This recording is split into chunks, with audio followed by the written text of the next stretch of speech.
Adalah sebuah kejadian yang terlihat pada suatu momen tertentu. Seperti contohnya pada saat sekarang ini, yaitu bulan Ramadan. Di bulan suci yang penuh ampunan ini ada banyak sekali fenomena seru dan unik yang sering terjadi. Contoh dari fenomena-fenomena yang terjadi itu mulai dari menghabiskan saat-saat waktu berbuka puasa dengan jalan-jalan sampai suara petasan di mana-mana. Selain itu masih banyak lagi fenomena yang sudah kami rangkum sebagai berikut. Yang pertama adalah ngabuburit. Kata burit dalam bahasa Sunda mengandung arti menjelang sore hari. Jadi ngabuburit itu artinya menunggu waktu azan maghrib di bulan Ramadan.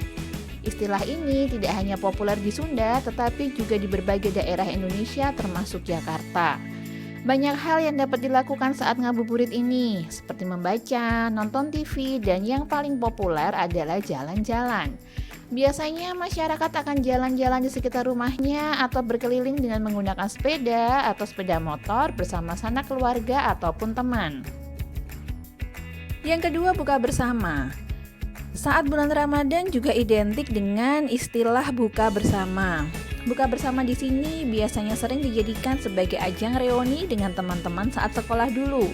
Nantinya akan ada buka bersama dengan teman SD, teman SMP, teman SMA, teman kuliah, bahkan sampai teman kantor. Tempat-tempat yang dijadikan lokasi pun tidak jauh-jauh dari restoran yang mempunyai ruangan luas, sehingga cukup menampung banyak orang. Saat buka bersama ini biasanya akan ada rapat dadakan untuk membicarakan pertemuan selanjutnya.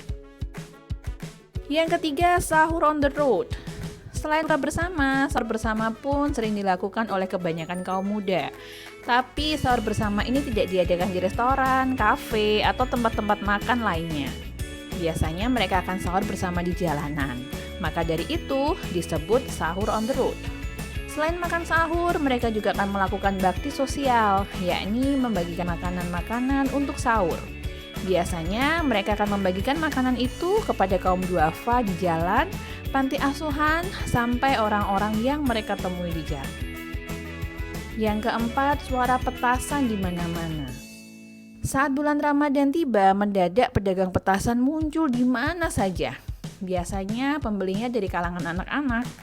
Meski sering sekali dilarang, tapi baik pedagang maupun anak-anak tetap saja menggemari mainan berbahaya yang satu ini.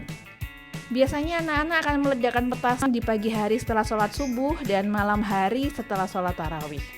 Hal ini akan berlanjut sampai bulan ini berakhir. Puncaknya adalah saat malam takbiran tiba, di mana suara petasan terdengar begitu menggema di mana-mana. Saat bulan puasa, para pedagang bisa bermunculan di mana-mana. Mereka akan menjajakan sajian berbuka yang manis dan segar-segar. Ada juga yang menjual beraneka lauk pauk. Selain itu, ada juga yang berjualan buah dan bahan-bahan untuk membuat es buah. Pedagang-pedagang ini bisa kita temui di mana saja, mulai dari jalanan sampai sekitar masjid. Waktu yang paling ramai dengan para pedagang ini adalah menjelang azan maghrib. Tetapi ada juga yang berjualan pada siang hari seperti pedagang buah contohnya. Itulah beberapa fenomena yang hanya terjadi saat bulan Ramadan. Fenomena ini yang selalu membuat kita merindukan bulan yang penuh dengan ampunan ini. Kalau di daerah kamu, ada fenomena apa saja nih yang terjadi selama bulan Ramadan?